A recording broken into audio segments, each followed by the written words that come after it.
नमस्कार विद्यार्थी मित्रांनो, मी विनोद नाईक. आपण पाहत आहोत इयत्ता 10वीचा विज्ञान विभाग दुसरा याच्यामधील पेशी विज्ञान व जैव तंत्रज्ञान हा लेसन 8वा लेसन आहे. विद्यार्थी मित्रांनो, याच्यापूर्वी आपण 2 सेशन पाहिलेले आहेत. त्यामध्ये मूल पेशींचा म्हणजेच स्टेम सेलचा वापर करून कशा प्रकारे लिव्हर किंवा आपला हार्ट किंवा किडनीज किंवा अनेक प्रकारचे अवयव कशा प्रकारे तयार केले जातात याच्याविषयी आपण आधीच्या 2 सेशनमध्ये पाहिलेला आहे. म्हणजे जैव तंत्रज्ञानाचा वापर ही फार मोठी उत्क्रांती आपल्या जीवनामध्ये आहे, हे आता सिद्ध झालेलं आहे. विद्यार्थी मित्रांनो, आपण अवयवदान व देहदान म्हणजे काय याच्याविषयी सुद्धा पाहिलेलं आहे. म्हणजे जर समजा एखादा माणसाचा मृत्यू होत असेल आणि त्यांनी मरणापूर्वी आपलं एक फॉर्म भरलेला असेल ज्याच्यामध्ये लिहिलेलं असेल की मरणानंतर माझे जे अवयव आहेत ते तुम्ही दान करा किंवा दान करायला एखाद्या हॉस्पिटलला परवानगी दिलेली असेल तर, कारण ते अवयव काही काळ जिवंत राहू शकतात, त्यामुळे अशा प्रकारचे डॉक्टर्स येऊन आपले अवयव काढून नेतात. म्हणजे त्याला देहदान किंवा अवयवदान असं म्हटलं जातं. त्याचप्रमाणे आपण प्रत्यारोपण बघितलं. समजा किडनीचं प्रत्यारोपण आहे ते कशा प्रकारे केलं जातं याच्याविषयी सुद्धा आपण आधीच्या भागामध्ये बघितलेलं आहे. विद्यार्थी मित्रांनो, आता आपण जैव तंत्रज्ञानाचा वापर करून कशा प्रकारे मोठ्या प्रमाणात पीक मिळवलं जातं, म्हणजे बीटी वांगे किंवा बीटी कापूस कशा प्रकारे निर्माण केला जातो याविषयी आपण आता ह्या सेशनमध्ये पाहणार आहोत. चला तर मग बघूया पेशी विज्ञान व जैव तंत्रज्ञानामध्ये बायोटेक्नॉलॉजीचा वापर करून तयार केलेली संकरित बियाणे म्हणजे काय. इथे बघा, भारतामधील जैव तंत्रज्ञानाचा विकास म्हणजे बायोटेक्नॉलॉजीची डेव्हलपमेंट आपल्या भारतामध्ये केव्हा झाली? 1982 साली भारत सरकारने राष्ट्रीय जैव तंत्रज्ञान मंडळाची स्थापना केली होती. त्याच्यानंतर 4 वर्षांनी म्हणजे 1986 मध्ये या मंडळाचे रूपांतर विज्ञान आणि तंत्रज्ञान मंत्रालयाअंतर्गत जैव तंत्रज्ञान विभागामध्ये करण्यात आले. म्हणजे 82 साली स्थापना केली मंडळाची आणि त्याच्यानंतर विज्ञान आणि तंत्रज्ञान मंत्रालय जे होतं त्याच्या अंतर्गत जैव तंत्रज्ञान विभाग सेपरेट करण्यात आला. आज भारतातील विविध संस्था या जैव तंत्रज्ञान विभागाच्या अखत्यारीत राहून कार्य करत आहेत. आता जैव तंत्रज्ञान विभागामध्ये कोण आहे तर national institute of immunology, national facility for animal tissue and cell culture, national centre for cell science, national brain research centre, central institute of medicinal and aromatic plants या विविध संस्थांचा समावेश आहे. या संस्थांमध्ये उच्च शिक्षणाची आणि संशोधनाची सोय केलेली असून हजारो विद्यार्थी पदवीचे शिक्षण घेऊन संशोधनाद्वारे जैव तंत्रज्ञानाच्या अनुषंगाने देशाच्या प्रगतीमध्ये आपला हातभार लावत आहेत. विद्यार्थी मित्रांनो, मी तुम्हाला सांगितलं त्याप्रमाणे मायक्रोबायोलॉजी आणि बायोटेक्नॉलॉजी ही 2 अत्यंत महत्त्वाची असे क्षेत्र आहेत ज्याच्यामध्ये आपण आपलं करिअर करू शकता आणि विविध गोष्टींचा शोध लावू शकता. जसं की आता बघा, कोरोनाने पूर्ण जगाला वेठीस धरलेला आहे आणि त्यावेळेला त्याच्यावरची लस शोधून काढण्यासाठी सगळं जग गर्क आहे आणि ह्याच्यामध्येच आपण वेगवेगळ्या प्रकारचं संशोधन जर आपल्याला करायचं असेल तर मायक्रोबायोलॉजी आणि बायोटेक्नॉलॉजी हा त्याच्यावरचा एकमेव चांगला असा पर्याय आहे. म्हणून आपण ह्या करिअरकडे सुद्धा अशा प्रकारे बघू शकतो की माझं करिअर मी बायोटेक्नॉलॉजीमध्ये करेन किंवा मायक्रोबायोलॉजीमध्ये करेन. जैव तंत्रज्ञानाचे व्यावहारिक उपयोग बघा. पीक जैव तंत्रज्ञान पहिला बघूया आपण. कृषी क्षेत्रात जैव तंत्रज्ञानाचा उपयोग कृषी उत्पादकता आणि विविधता वाढवण्यासाठी केला जातो. तुम्हाला सांगितलं त्याप्रमाणे भारताची लोकसंख्या आता साधारण 135 कोटीच्या आसपास पोहोचलेली आहे आणि त्यावेळेला एवढ्या लोकांना जर त्याचं 2 वेळचं जेवण मिळायचं असेल तर कृषी क्षेत्रात फार मोठा आमूलाग्र बदल करून घ्यावा लागेल आणि त्याच्यासाठीच जैव तंत्रज्ञानाचा वापर करून उत्पादकता किंवा विविधता कशी वाढेल याच्याकडे आपल्या शेतकऱ्यांनी लक्ष दिलं पाहिजे किंवा आपल्या सरकारने सुद्धा लक्ष दिलं पाहिजे. दुसरं आहे संकरित बियाणे. 2 वेगवेगळ्या पिकांची जनुके एकत्र करून विविध पिकांच्या संकरित जाती निर्माण केल्या जातात. फळांसाठी हे मोठ्या प्रमाणावर उपयोगी आहे. बघा, आपल्याला वेगवेगळे गुणधर्म असलेली फळं वेगवेगळ्या झाडांवर दिसतात. मग ह्या 2 झाडांची किंवा अनेक झाडांची जर जनुके आपण एकत्र केली आणि त्यांच्या संकर घडून आणला म्हणजे हायब्रिडायझेशन केलं तर एक चांगल्या प्रकारचं बियाणं निर्माण होतं आणि मोठ्या प्रमाणावर फळं याच्यातून निर्माण होऊन त्यांचं उत्पादन सुद्धा मोठ्या प्रमाणावर मिळू शकतं. जनुकीय दृष्ट्या उन्नत पिके बघा. बाहेरच्या जनुकाला एखाद्या पिकाच्या जनुकीय साच्यात टाकून मिळवण्यात आलेल्या इच्छित गुणधर्माच्या पिकांना जनुकीय दृष्ट्या उन्नत पिके असे म्हणतात, म्हणजे जेनेटिकली मॉडिफाईड, याला जीएम फूड असं सुद्धा म्हटलं जातं.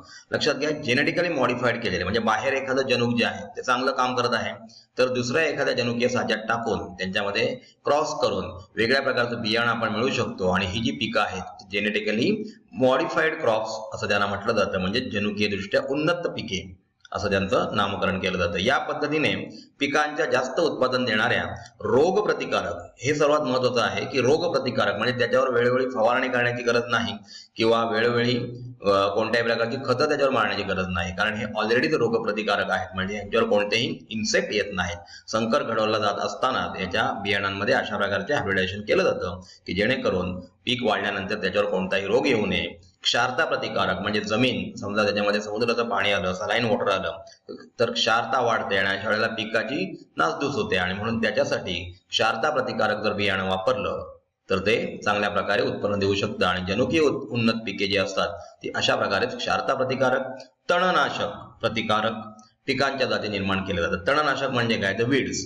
आपण जेव्हा भाताचं पीक घेतो किंवा गव्हाचं पीक घेतो तेव्हा त्याच्यामध्ये अनवॉन्टेड अशा ट्रीज वाढत असतात, त्यांना तण असं म्हटलं जातं, म्हणजे वीड्स असं म्हटलं जातं. म्हणजे आपण टाकलेलं खत किंवा त्यांना दिलेलं सेंद्रिय खत किंवा इतर गोष्टी या तण जास्त खाऊन टाकतात आणि त्याच्यामुळे आपल्याला इच्छित असलेल्या पिकाची वाढ जास्त प्रमाणात होत नाही. आताच्या काळामध्ये जनुकीय दृष्ट्या उन्नत पिकांमध्ये म्हणजे जेनेटिकली मॉडिफाईड जी क्रॉप्स आहेत त्याच्यामध्ये याचा संकर घडवतानाच ती तणनाशक प्रतिकारक पिकांच्या जाती निर्माण केल्या जातात, जेणेकरून आपल्याला मोठ्या प्रमाणावर पीक मिळतं. इथे बघा तुम्हाला काही पिक्चर मध्ये दिलेले आहेत, पपई दिलेला आहे, वांगे दिलेला आहे किंवा मका दिलेला आहे. हे सगळे जेनेटिकली मॉडिफाईड म्हणजे जनुकीय दृष्ट्या उन्नत अशी पिकं ही आहेत. आता आपण बीटी कापूस. आता बीटी या शब्दाचा अर्थ काय, बी म्हणजे बॅसिलस, टी म्हणजे थुरिंजायन्सिस या जीवाणूमधून, म्हणजे बॅसिलस थुरिंजायन्सिस याचा बी आणि टी अशा प्रकारे बीटी कापूस या जीवाणूमधून एक विशिष्ट जनुक काढून तो कापसाच्या जनुकाला जोडला. म्हणजे बीटी कापूस जो होता याच्यामध्ये तयार करताना तो एक जीवाणू आहे, बॅक्टेरिया, ज्याचं नाव बॅसिलस थुरिंजायन्सिस, याचं जनुक काढून ते कापसाच्या जनुकाला जोडलं गेलं. यामुळे बोंड अळीला घातक असलेले विष कापसाच्या पानांमध्ये आणि बोंडांमध्ये तयार होऊ लागले. आता बोंड अळी हा शब्द आपण बहुतेक वेळा टीव्हीवर बघतो की घाट माथ्यावर जिथे कापसाचं पीक काढलं जातं तिथे बोंड अळीचा प्रादुर्भाव झाला आणि पीक नष्ट झालं. मग अशा प्रकारचं बियाणं तयार केलं तर की जे बियाणं ह्या बोंड अळीला घातक असेल आणि ते विष त्यांच्यामध्ये जाईल आणि ती बोंड अळी मरून जाईल.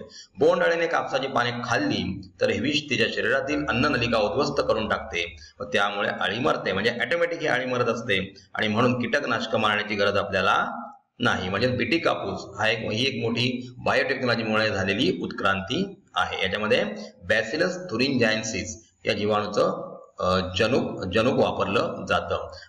हे नाव लक्षात ठेवायचे मित्रांनो, कारण एमसीक्यूज मध्ये आपल्याला अशा प्रकारची नावं विचारली जाऊ शकतात की बीटी कापूस मधील बीटी म्हणजे काय, तर त्याचं पर्याय आहे बॅसिलस थुरिंजायन्सिस. आता बीटी कापूस याप्रमाणे बघा बीटी वांगे, बॅसिलस थुरिंजायन्सिस या जीवाणूपासून मिळवलेले जनुक वापरून बीटी वांगे तयार केले जाते. बीटी कापसाप्रमाणे हे वांग्याचे सुधारित वाण फळांतील किडीचा नाश करते. आपल्याला माहित आहे भाजीपाला आपला शेतकरी वर्ग जास्त आहे भारतामध्ये आणि त्याच्यामुळे शेतीप्रधान देश असल्यामुळे जास्त प्रमाणात भाजीपाल्याचं उत्पन्न घेतलं जातं. तर ही जी बीटी वांगी आहेत त्याच्यामध्ये बॅसिलस थुरिंजायन्सिस या जीवाणूपासून मिळवलेले जनुक वापरून फळातील किडीचा नाश करतो तो आणि त्याच्यामुळे फळं चांगल्या प्रकारे वाढू शकतात आणि चांगलं उत्पन्न या शेतकऱ्याला मिळू शकतं. पुढे आहे गोल्डन राईस.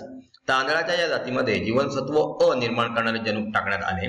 2005 मध्ये निर्माण करण्यात आलेल्या गोल्डन राईस 2 मध्ये साध्या तांदळापेक्षा 23 पट अधिक बीटा कॅरोटीन सापडले. आता बीटा कॅरोटीन विटॅमिन्सचा प्रकार आहे तो आपल्याला खूप महत्वाचा आहे आणि त्याच्यामध्ये 2005 मध्ये हे जनुक टाकण्यात आल्यामुळं की गोल्डन राईस 2 हा जो तयार केला त्याच्यामध्ये 23 पट अधिक बीटा कॅरोटीन सापडलेले आहे. आपल्या समोर बघा कापूस म्हणजे बीटी कापूस आणि गोल्डन राईस ह्याचे पिक्चर दिसत आहेत. अशा प्रकारे हे जीवाणूंपासून तयार केलेले त्यांची जनुक वापरून तयार केलेल्या या प्रजाती आहेत ज्याच्यामुळे त्यांच्यावर किडींचा प्रादुर्भाव होत नाही आणि शेतकऱ्याला चांगल्या प्रकारे पीक मिळतं. तणनाशक विरोधी वनस्पती, तणनाशक रोधी वनस्पती. बघा तणनाशक म्हणजे वीड्स ज्या तयार होतात त्यांना मारण्यासाठी तणांमुळे मुख्य पिकांच्या वाढीस अडथळा निर्माण होतो. तो कसा अडथळा निर्माण होतो याच्याविषयी मी ऑलरेडी तुम्हाला सांगितलेलं आहे. तणांचा नाश करण्यासाठी तणनाशकांचा वापर केल्यास त्याचा विपरीत परिणाम हा मुख्य पिकांवर होतो. म्हणजे तणनाशक आपण जे केमिकल मारतो ते जर आपण मारलं तर मुख्य पीक जे आहे त्याच्यावर त्याचा चांगला वाईट परिणाम होतो. त्यामुळे तणनाशक रोधी वनस्पती निर्माण करण्यात येत आहेत. यातून बाहेर पडणाऱ्या रसायनांमुळे म्हणजे हे जे तणनाशक रोधी वनस्पती ज्या निर्माण केलेल्या आहेत त्याच्यामधून जे रसायन बाहेर पडतं त्याच्यामुळे तणांचे नियंत्रण सहज शक्य होणार आहे. म्हणजे अशा प्रकारे तण आपण वाढल्यापासून रोखू शकतो. बघा, जैविक खते बायो फर्टिलायझर याला म्हणतात. रासायनिक खतांचा वापर न करता, आता आपल्याला माहित आहे आपण एखाद्या ठिकाणी पडलो तर आपली हड्डी 2-3 ठिकाणी तुटते. पूर्वीच्या काळामधली जी माणसं होती म्हणजे पूर्वीची जी वयोवृद्ध माणसं होती आपल्या घरामध्ये सुद्धा आपले आजी आजोबा किंवा पणजोबा असतील त्यांचं वयाची 90 किंवा 95 झाली तरी त्याला अजूनही कोणत्याही प्रकारचा आजार जास्त प्रमाणात नसतो किंवा त्यांची हाडं मजबूत असतात. कारण त्यांनी जे खाल्लेलं अन्न आहे ते जैविक खतापासून किंवा सेंद्रिय खतापासून काढलेलं आहे. आणि आज एवढी लोकसंख्या झाल्यामुळे एवढ्या लोकांचं अन्नाचा प्रश्न निर्माण झालेला आहे. म्हणून रासायनिक खतांचा वापर आपण जास्त प्रमाणात करतो. ही रासायनिक खतं आपली हड्डी कशी करतात तर ठिसूळ करतात. रासायनिक खतांचा वापर न करता जैविक खतांचा वापर केल्यास पिकांची नायट्रोजन स्थिरीकरणाची तसेच फॉस्फेट विरघळण्याची क्षमता वाढते. म्हणजे आपण जर जैविक खतांचा वापर केला कशाच्या ऐवजी रासायनिक खतं. आता रासायनिक खतं म्हणजे कोणती, तर युरिया, सुफला, उज्ज्वला ही रासायनिक खतं आहेत. तर जर आपण जैविक खतांचा वापर केला तर नायट्रोजन स्थिरीकरणाची जो घटक वनस्पतीला सर्वात जास्त आवश्यक असतो तसेच फॉस्फेट विरघळण्याची क्षमता वाढते. यामध्ये प्रामुख्याने रायझोबियम, ॲझोटोबॅक्टर, नोस्टॉक, ॲनाबिना या जीवाणूंचा तसेच अझोला या वनस्पतीचा वापर करण्यात येतो. आता ॲझोटोबॅक्टर म्हणजे आपल्याला माहित आहे लेग्युमिनस प्लांट म्हणजे शेंगा येणारे जे प्लांट्स आहेत त्यांच्या मुळांवर गाठी असतात आणि त्या गाठीमध्ये ॲझोटोबॅक्टर नावाचे बॅक्टेरिया असतात आणि ते नायट्रोजन फिक्स करण्याचं काम करत असतात. कारण नायट्रोजन मोठ्या प्रमाणात वातावरणामध्ये आहे परंतु डायरेक्ट तो वनस्पतीला मिळू शकत नाही. तर नायट्रेट्स किंवा नायट्राइटमध्ये कन्व्हर्जन करावं लागतं आणि त्याच्यानंतर मातीमध्ये सोडल्यानंतर त्याचा उपयोग वनस्पती करत असते. ऊती संवर्धनाबद्दल आपण मागील इयत्तेत माहिती घेतलेली आहे. ऊती संवर्धनामुळे वनस्पतीमध्ये जनुकीय सुधारणा करता येते. शिवाय त्या वनस्पतींचे गुणधर्म पुढील पिढ्यांमध्ये कायम राहतात. म्हणजे ऊती संवर्धन टिश्यू कल्चर विषय आपण बघितलेला आहे आणि त्याच्यामुळे वनस्पतीमध्ये जनुकीय सुधारणा सुद्धा करू शकतो की चांगले प्रतिकार क्षमाचे पीक आपण काढू शकतो. त्या वनस्पतीचे गुणधर्म पुढील पिढ्यांमध्ये कायम राहू शकतात. ऊती संवर्धनाच्या माध्यमातून विकसित झालेल्या फळझाडांची आणि फुलझाडांची प्रत्येकी 5 उदाहरणं आपल्याला सांगायची आहेत जी आपण इंटरनेटद्वारे मिळवू शकतो. आता बघूया पशुसंवर्धन. पशुसंवर्धन म्हणजे ॲनिमल हजबंडरी. पूर्वीच्या काळामध्ये शेतकरी जो होता तो भाताची पिकं काढल्यानंतर म्हणजे एकदा लावणी झाल्यानंतर जो काळ असायचा त्याच्यामध्ये पूरक उद्योग म्हणून कुक्कुटपालन किंवा गाई म्हशींचं पालन करायचा. परंतु आजकाल कुक्कुटपालन किंवा गाई म्हशींचं पालन हा मुख्य बिझनेस झालेला आहे. आता हा कृत्रिम रेतन म्हणजे आर्टिफिशियल इन्सेमिनेशन आणि गर्भप्रत्यारोपण एम्ब्रियो ट्रान्सफर या 2 पद्धती प्रामुख्याने पशुसंवर्धनासाठी वापरल्या जातात. यामुळे विविध प्राणीज उत्पादनांचे प्रमाण व गुणवत्ता या दोन्हीची वाढ होते. उदाहरणार्थ दूध, मांस, लोकर इत्यादी तसेच मेहनतीचे काम करणाऱ्या जनावरांच्या ताकदवान प्रजातीही तयार करण्यात आल्या आहेत. म्हणजे अशा प्रकारे कृत्रिम रेतन म्हणजे बाहेरून रेतन करायचं, इन्सेमिनेशन करायचं आणि गर्भप्रत्यारोपण करून आपल्याला हव्या तशा स्वरूपाच्या आपल्याला प्राणी मात्रांची निर्मिती करता येते. उदाहरणार्थ आपण बघतो आपली घरी असणारी गाय ही आपल्या देशी गाय आहे ती समजा 5 ते 6 लिटर जर दूध देत असेल तर जर्सी गाय किंवा इतर हायब्रिड केलेली गाय जी आहे ती आपल्याला एका दिवसामध्ये 25 लिटर पर्यंत दूध देऊ शकते. म्हणजेच याचा अर्थ या हायब्रिडायझेशनमुळे आपल्याला चांगल्या प्रकारच्या प्रजाती मिळू शकतात. अशा प्रकारे विद्यार्थी मित्रांनो आपण या सेशनमध्ये पाहिलं की बायोटेक्नॉलॉजीचा वापर करून बीटी कापूस किंवा बीटी वांगे कशा प्रकारे तयार केली जातात आणि त्याचप्रमाणे पशुसंवर्धनाविषयी सुद्धा आपण या सेशनमध्ये पाहिलेलं आहे.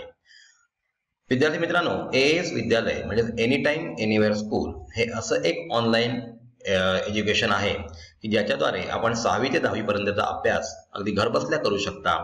आपल्याला तज्ञ शिक्षकांचं मार्गदर्शन या ॲपद्वारे मिळू शकतं. आपण ह्या ॲपला रजिस्टर केलेला आहेच. आपल्या इतर विद्यार्थी मित्रांना सुद्धा या ॲपबद्दल माहिती सांगा जेणेकरून त्यांचंही भवितव्य उज्ज्वल होईल. धन्यवाद.